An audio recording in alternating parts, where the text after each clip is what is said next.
Let's do a quick review of last week's message. We're in 1 Thessalonians chapter 5, and we're going to look at 4 and 5. But you, brethren, you are not in darkness for the purpose that the day should overtake you as a thief.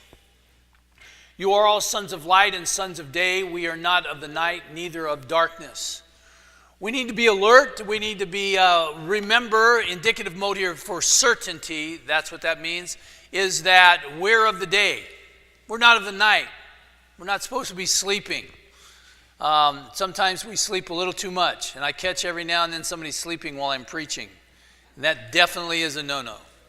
But we talked about this quite a bit last week, these 5 verses, and the Bible mentions the darkness, and it really goes into today's message now. You look at Proverbs, it talks about harlotry being at nighttime and drunkenness at nighttime, and this text does too. You talk about the darkness in the Gospel of John, chapter 1, and 1 John and Romans 13. You have the contrast of light and darkness. If you're a child of God, you walk in the light. You were to rejoice in that. And when God, again, according to what a communion service is all about, God delivered us from sin. I mean, we come to God pleading for salvation and wanting deliverance from the sin and the works of the devil, and then some people run right back to it afterwards. That's not, it's kind of confusing, the idea of deliverance. If I have a sickness and I get delivered from it, I don't run right back to it and say, you're my friend. Right? If I have a thief comes to my house and I get delivered from it, I don't go invite him into my house to steal from me again. Correct? Correcto? Correcto mundo? Hey, I want you to know I am studying Spanish right now. I started this week and I am determined to learn Spanish. So you're going to hear some new words out of me. And I'm not sure, I won't know what I'm saying half the time, but I'm going to say it anyway. Okay, so listen, we've been delivered. We're of the day now. We're of the light, and we're supposed to walk in the light. You don't get a flashlight, turn it on at night, and then decide, I want it off, and turn it off, and you can't see where you're going and stumble all over everything. You walk in the light. So God wants us to walk in the light. Now let's jump into this text this week. It's verses 6 through 11. I'm going to read all of the verses, and then we're going to come back to verse 6. So therefore we should not sleep as also the rest, but we should watch and we should be sober. As I read through this, just let something stand out to you, and something should. For the ones who sleep, sleep at night, and the ones who get drunk at night. But we who are of the day should be sober, putting on a breastplate of faith and love, and a helmet, which is the hope of salvation, because God did not appoint us to wrath, but to possess salvation through our Lord Jesus Christ, who died for us for the purpose that, whether we should be watching or should be sleeping, we should live together with him. Therefore, encourage one another and build up one by one, just as you also are doing. The word sober, let me comment before I jump into it. The word sober is the word not to be drunk. And so you translate it sober. Just like the word door means door in John chapter 10, so you translate it door, even though it's talking about Jesus is that way, he's that opening, he's the way we go to heaven. We go through this door. Now, translate anything else wouldn't be a translation, it would be more of an explanation and interpretation. This word here, nepho, is the word, and it means to not be drunk. Okay, to be sober. But it's used metaphorically, which means it's a comparison. And it's very important to understand, in other words, what he's saying here, we are to be alert. We're not to be like a drunken person.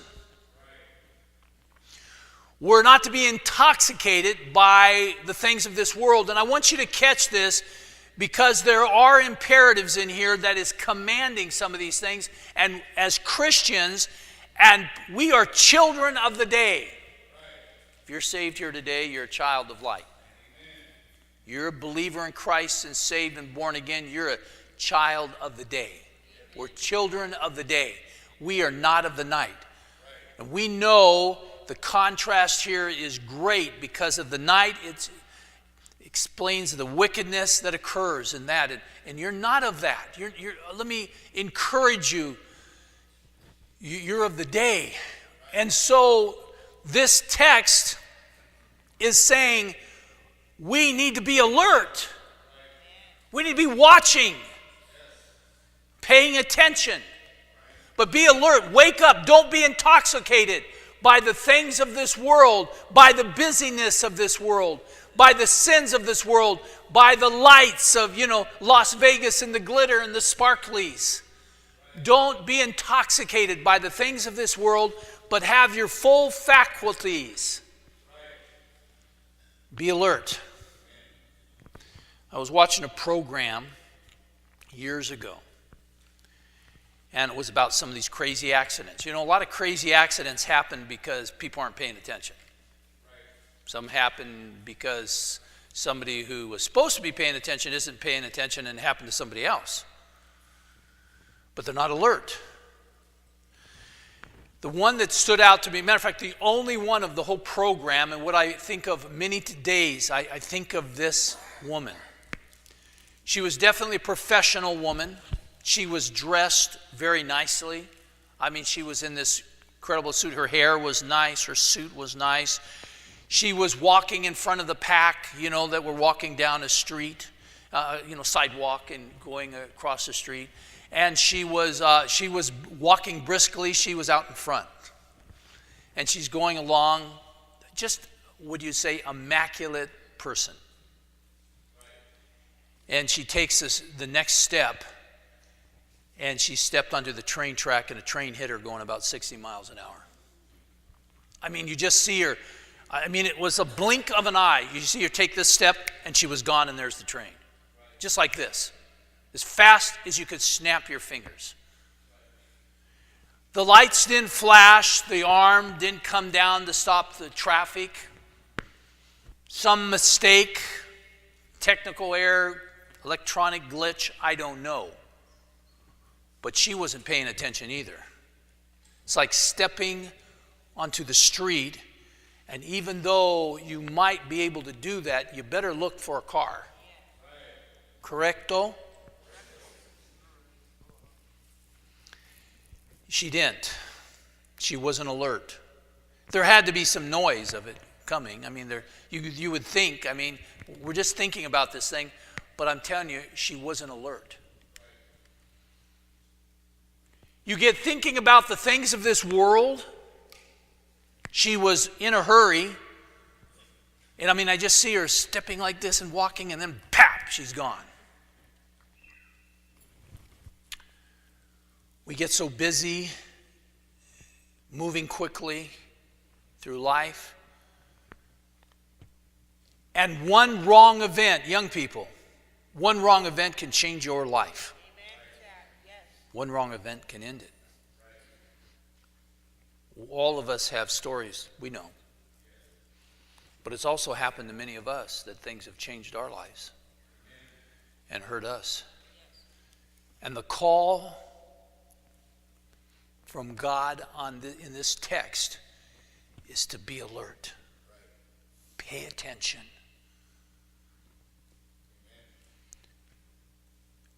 Too many times we say, I didn't see that coming. It hit me like a ton of bricks. This one hit her like a train. She wasn't watching about. It says we should watch, and we should be sober. We should, notice the shoulds, should, may, or might. What does it mean? Subjunctive mode means doubt. Sometimes it's not so much doubt, it means just lack of certainty. This isn't a certain. When it says you are children of the day, that's absolute certainty. It's indicative. When it says you shall be saved, that's indicative. You shall be saved. It's certain. This has some doubt.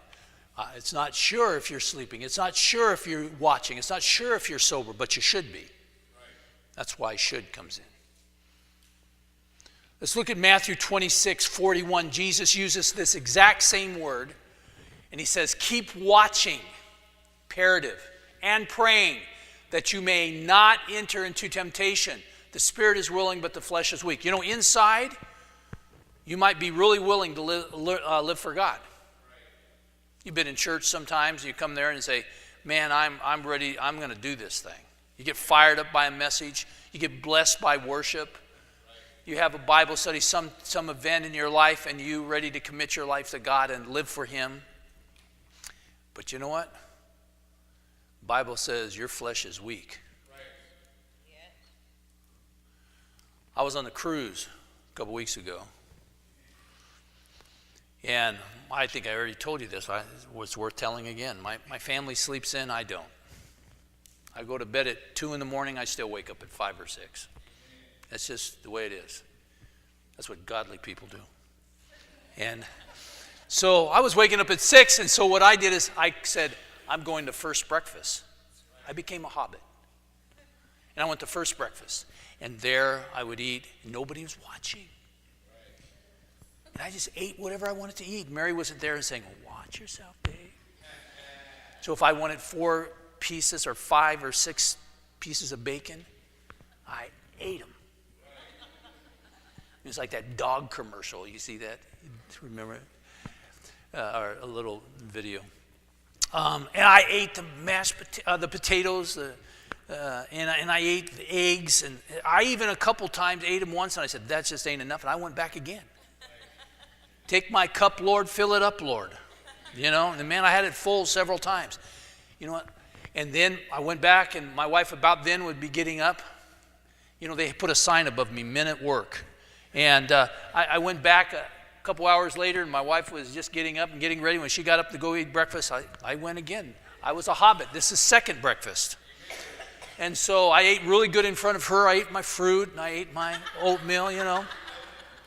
And pastries came out in that.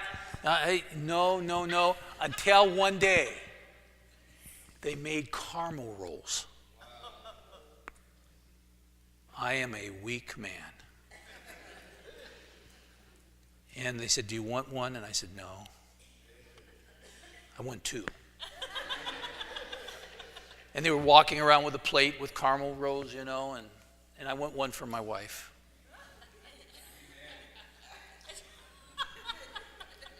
We know where that went. I am a weak man. I want to tell you something. According to this text, guys, you're a weak man too. Ladies, according to this text, you're a weak woman. I want you to get it. You might be strong inside. You might, you know, you might have a 3-inch hat and can't spell ton, but, you know, you can lift a ton. You might be strong men, but this says you are weak. And nobody likes to rejoice of being weak. But that's why you eat that extra caramel roll. And it was really good, too. And that's why we get lazy and spiritually and don't pray like we should and don't read our Bibles. And that's why we fall to something when we say, I'll never do that again, Lord. Get me out of it. Help me, Mr. Wizard. And then we do it again. Right? How many times have you said, I'll not do that again? This is saying, hey, listen, let me tell you what. Your spirit may be willing. There's many times we have made commitments. We've said, God, this is what I want in my life. And then we cry. I bet you almost every person in this room has cried over something like this. Because our flesh is weak. Well, Jesus said, you know what you're going to have to do? You're going to have to get alert. You're going to have to start watching. And you're going to have to pray. We need God's help. Be strong in the Lord and the strength of his might. Put on the full armor of God that you may be able to stand against the wiles of the devil. So we need God's help in this thing. We need his strength, not in our strength. A lot of times I think of that text and I think of surfing. Because you ride the power of the wave. I think of a kite. It goes up because of the wind. The greater the wind, the heights. If you have a little tiny breeze, it just floats down. Have you ever been disappointed by that? You're trying to fly a kite for somebody or your kids or something, and it just floats back down. See, we fly our greatest heights under pressure sometimes, under the greater winds. But my friend, we in ourselves cannot do it in our own strength. It takes the strength of something else. And in this case, we need the strength of God. Back to our text, verse 6. We should not sleep as also the rest. Listen, the world is going to be sleeping. And there's some Christians, and I'm afraid the church and Christians have fallen asleep. But we should watch and we should be sober. We should watch. We already talked about what sober is. Not to be intoxicated. Not to allow the things of this world to say, oh, I see the glitter. Oh, I see the idea of having a bigger house and getting a better job and making more money. And people always talking about that. It seems to be so much of our focus. Think of what people think. Oh, I want to be more successful. Oh, I want this new position. Oh, I want this and that. And we get caught with the glitter and the wants of this world. But, Paul in Philippians 3, for our citizenship is not on earth. Our citizenship is in heaven. We are not of this world. We are not of this world. We are children of the day. Not of the night. So we need to be sober. We need to watch. What does watch mean? We need to watch out for sin. That lady did not see it coming. She didn't see it coming. She wasn't alert. She wasn't watching. She wasn't, you'd think you step into the street. When you step into the street, do you look both ways? When you drive into an intersection, do you look both ways? Sometimes I look both ways 2 times. We need to be alert. When Mary was about 13, 14, junior higher and going into high school, she had a new pastor come. And he liked, he was active in that, but this guy was not very alert and he wasn't watching. He didn't watch very good. Now, I have water skied since I was about 13 and snow skied, and I just surfed, and I just loved those things, and you're always careful. I'm usually the driver when we have our boat out and that, and you're always watching for other boats. You're watching for anybody in the water. You're watching, a lot of times there's, especially up in Northern California, there's logs that come down the river and they're floating, and you got to watch. Make sure you don't hit anything. Well, he was up there, wasn't paying attention, kind of watching a skier. They're all driving in that. Full speed, pulling a skier, he runs the boat all the way up on the shore. That was just a wow. Who wowed it? Was that you, George? Thank you, George. Can you imagine? Full speed to a complete stop. Ruined the boat. Hurt the people inside. He wasn't watching. I mean, how can you run into the land? It's not like he hit, a twig. Later, he was so drunk with the world, I'm going to say. He was not so, he was sober, as far as alcohol, but he was intoxicated by the world. He got in another accident and it broke his neck, and he was paraplegic for the rest of his life. Why? He didn't watch. He didn't watch. He wasn't alert. We need to watch for sin. We need to see the temptation of sin when it's coming and not fall to it. We are weak. Our spirit is strong, but we need God's help. And God says one thing you do is you watch. You look out. Pay attention to the attacks of the devil. Have you ever felt attacked? Have you ever gone through a time in your life where it's just so bad you say, there's just something crazy about this. This is an attack. Well, wake up, because sometimes it is. Wake up. See, not sleep. Wake up. Watch for your families. Watch for each other. We should be watching for our friends when they are attacked and come by their side and help them. We should be watching. We should be watching. I had a friend, Frank Slaughter. He owned a junkyard, and he was real busy one day, and he had a guy come in and wanted a part. So they found a car like his, and they went there, and sure enough, it had the part. Guy, a little bit older, he couldn't take it out. He said, "Frank, will you help me?" So he started helping him, but he was in a rush. He was busy. He had a busy day. And the guy started saying, gosh, I don't know, I'm just so tired and worn out. I don't have no purpose in life. I'm depressed. He started telling him about his family and things going wrong. He knew the guy. It was a repeat customer. And the guy kept telling him things like that. And he says, "Man, I just wish there was something more.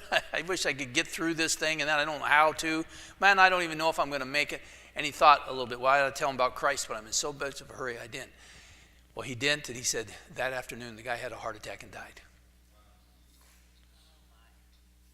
Sometimes we're just not watching. Have you ever talked to somebody and you realized afterwards you didn't tell them about Christ? You said, "Man, that was a great opportunity to share Christ with this person." And you don't. We need to watch. We need to be watching for situations to share Christ, or just how we can help someone out, and we realize sometimes we're so busy, we're caught up with our lives, and we're caught up with other things, and the glitter of this world, and business, and children, and family, and, blah, blah, blah, blah, blah. And we miss the opportunities to be the light for God. And we realize later, man, I could have really been an encouragement to that person. When we're really when we struggle and somebody else helps us, what a blessing. Right? You've said sometimes, you're going through a hard time and there was somebody there for you. You can be that person. You can pray every day, "Lord, bring people into my life I can bless today." That's what you are. If you contrast things of the Bible, what kind of person we're to be a blesser, not a curser. Blessed are the peacemakers. You're to be a peacemaker, not a troublemaker. You're to be a lover, not a hater. We're beyond that side, and all those things that are positive are children of the day. They're children of the light. You are a child of the light. So this says watch. So we need to be watching for all these things. We need to be watching. Have you ever noticed sometimes somebody discouraged? I've talked to our leadership and I've talked to our church. Listen, if you come to church and you notice somebody discouraged, go up and encourage them. Maybe they need your prayer. Maybe they need more than prayer. They need your support. They just need some help. I've told this to anytime we have a deacons meeting. I've told this. One time I was in church and I watched a lady come in. She was carrying a baby in one arm. She was pushing a stroller. The other arm had a diaper bag on it, and one child hanging onto her leg. And she walked by all of our ushers and all of our people and she went in and nobody helped her.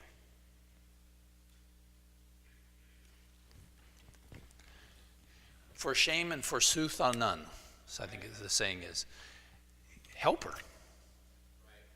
Somebody could carry the baby, somebody could push the stroller, somebody could carry the diaper bag, right? See, let's become watchful. And this is saying that we take action.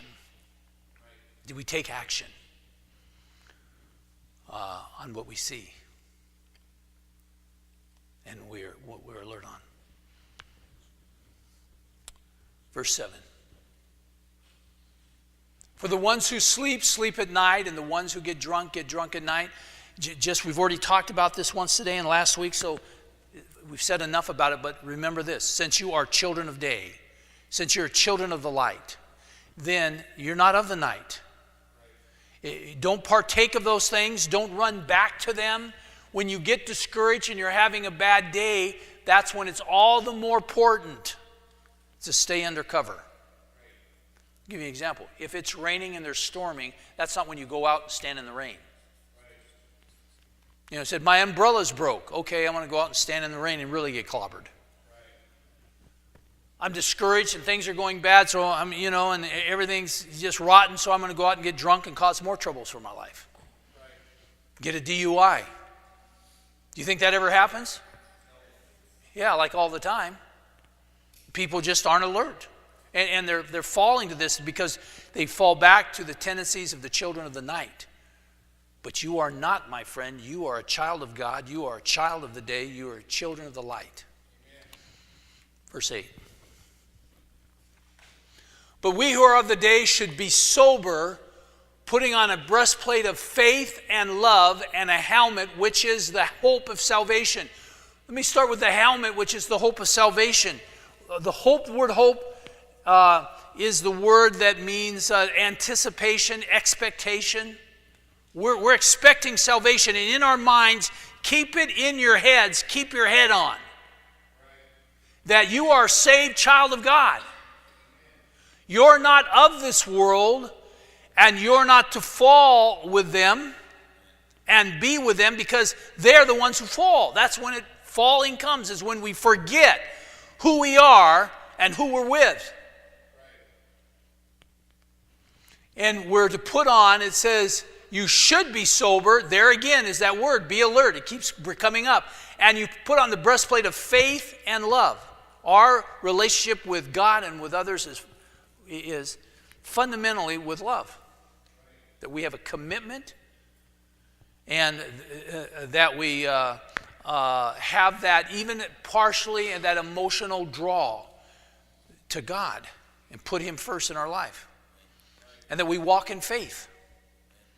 When you have all these darknesses of the day, all the darkness of night, all these things happening to you, and they may be happening to you in the day, but you're to remember you're of the day and have faith in God. That's why it's talking about faith here, because we're going through these pressures of the night. And its context for the last 3 Sundays have been that. Of the Lord's return, and there's going to be problems. When they say peace and safety, then destruction will come upon them. Well, when all that's happening, you got to walk in faith. I think I can tie this in verse 8 and 9. Let's do 9, and then we're going to come back to part of 8. Because God did not appoint us to wrath, but to possess. Look at that word. That's really what that word means. But to possess salvation through our Lord Jesus Christ. Listen, God did not appoint us for the wrath that He's talking about in this text. Revelation, all the texts, all the synoptic texts that say the same thing. That's what synoptic means. You see it the same way. All of those texts appoint the wrath for the world, not for you.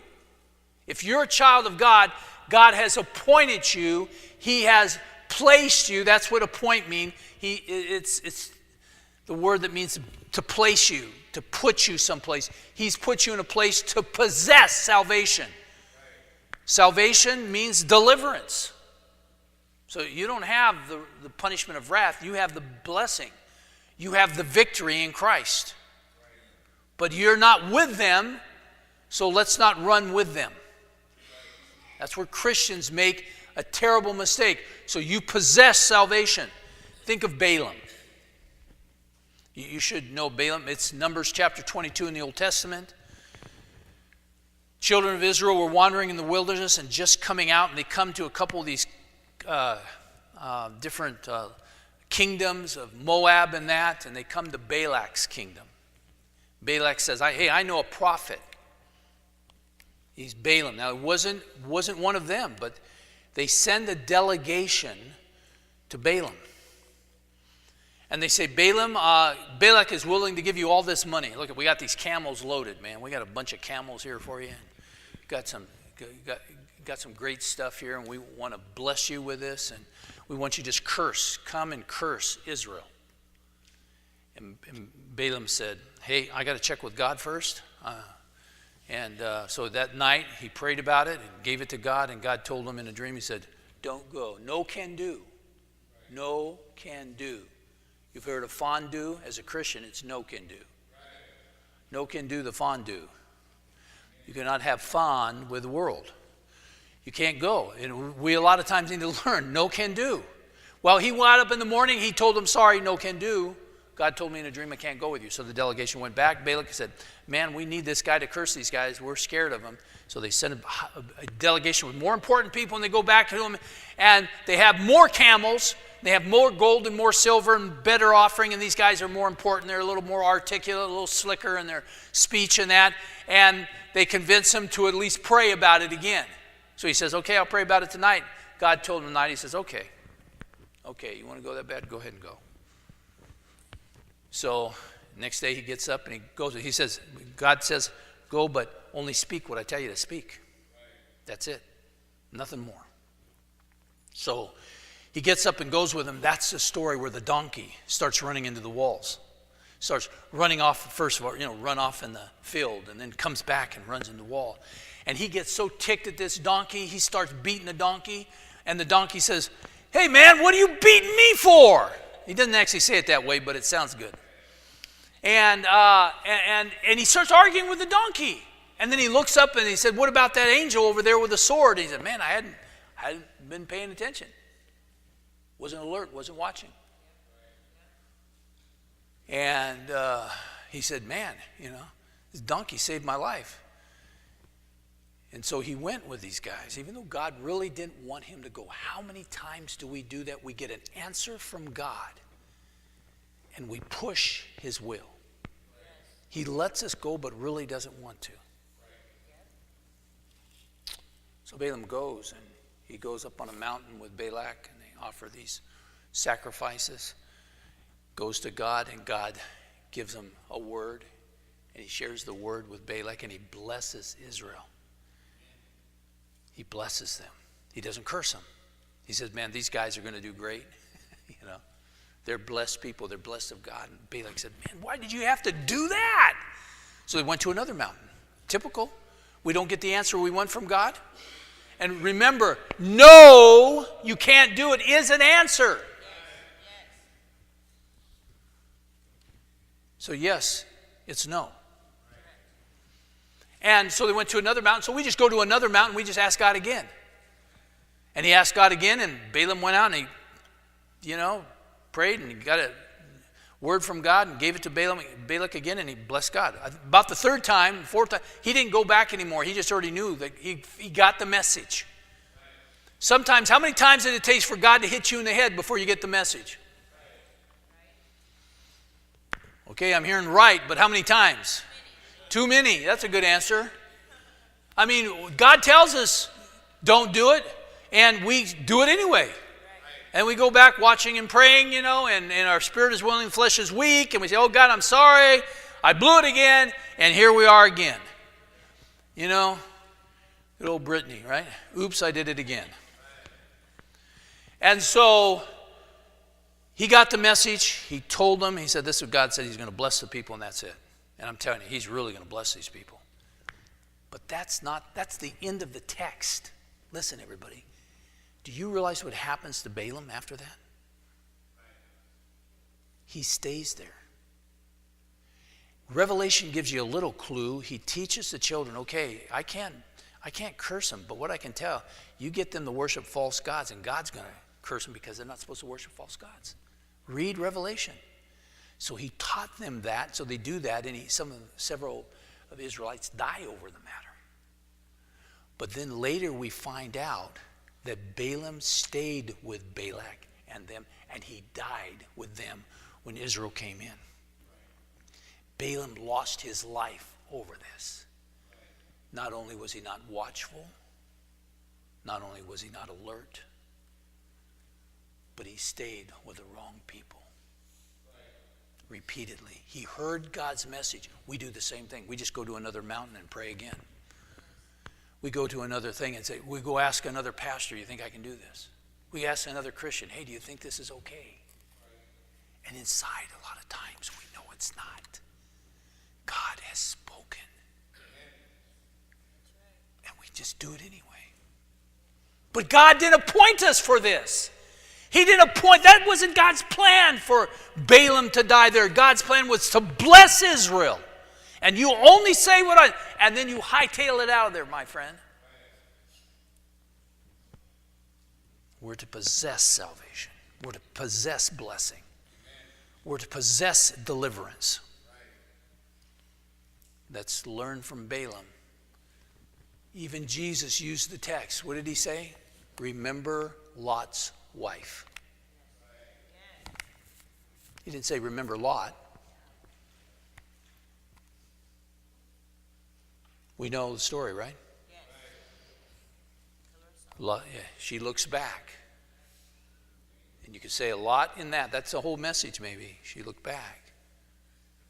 She turned to a pillar of salt. And Jesus said, remember Lot's wife. You're children of the day. Tanya, you're children of light. You're a child of light. Amen.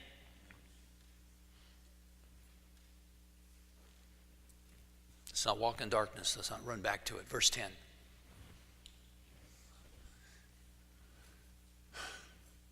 That's after 9. Hello, we're sleeping. Who died for us? For the purpose. Now here's the purpose clause. It's the hina. That's the actual Greek word, and it's telling you the purpose. Who died for us, and the purpose is that whether we should be watching or we should be sleeping, we should live together with him. That's what's supposed to happen. It's just not certain it will, because we don't know if you're going to watch. We don't know if you're going to be alert. We don't know if you're going to be pay attention. We say, oh, I didn't see that coming. Oop, that hit me like a ton of bricks. Where did that come from? Well, that's the purpose, that we're supposed to be living. We're supposed to be living for him, with him, right? Who are you living with?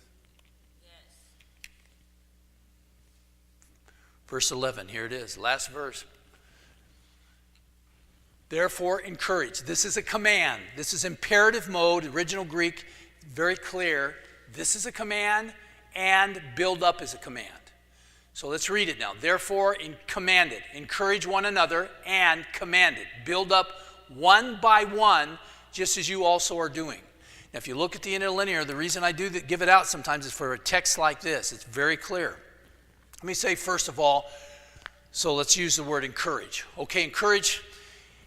The Holy Spirit is called, sometimes they call him the Paraclete.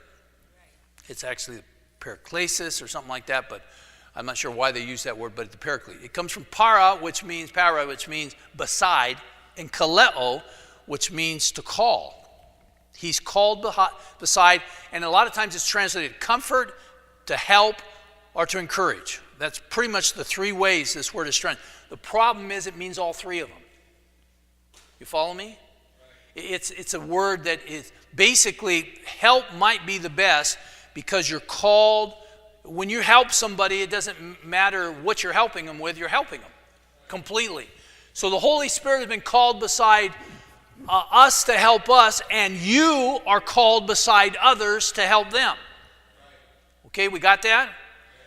So he says, therefore, encourage one another. Notice the reciprocal pronoun. One another means this, it reciprocates. I help Derwin. Derwin helps Kunani. Kunani helps Aaron. Aaron is supposed to help me. See, keep reciprocating. And I said last service, don't forget Pastor now. I need just as much help as somebody else. So we all help each other, you follow me? And it's reciprocal. That's why it's called the reciprocal pronoun. Everybody got that? So that's how it's supposed to be. If you're sitting there today, you are supposed to encourage other people. Come beside them and help them. If you notice they need prayer, if you notice they need help with something, you hear about something, you can call them up. You can offer help. You can be the person that helps. God calls us. You are called to be beside them. Literally, para, kaleo, to call, beside para. Now look what it says. They translate it one another reciprocal, but it's not. They're actually adjectives. And it says build up one by one, or it could be one upon one, or the one builds up the one. Okay? You could probably choose a couple of those translations, but what's the important thing? It doesn't matter if that person doesn't help you, you help them. Sometimes we'll say, "Well, I'll love my husband if I'll submit to my husband if he loves me, or I'll love my wife when she starts submitting to me." That's a command, and you're supposed to do it anyway. Period. And that's kind of like what this is. It might not be reciprocal. You might not get anything out of it. It's the old adage, you have to be good for nothing. You're just supposed to be good. Okay, so you help them. You go there. In this case, you build them up. We need to be building their lives. It's more than helping. It's adding to their life so that we raise the bar of their life. We raise their area of success. We help them. We benefit them by being with them. We bring more light into their life. And so sometimes you need to have a situation and need to be the one.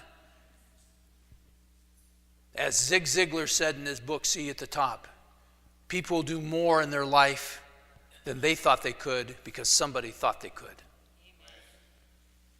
And you're that one at a time. This one, and then you help the one, and then you help another one. But you're there to help them do more in their life than they thought they could. I'm sure we've all had times that somebody's been there for us in our life. And you can see somebody that they did something for you and they helped you. They really helped you. They added to you. This word build, by the way, it's oikodomeo. Oikos is the word for house. And basically, domeo, to build. So you're building a house. You're building their life. So I ask you a question. This is an imperative mode. Encourage and build. How are you encouraging others? How are you building someone else up? Become alert and notice, this person needs my support right now.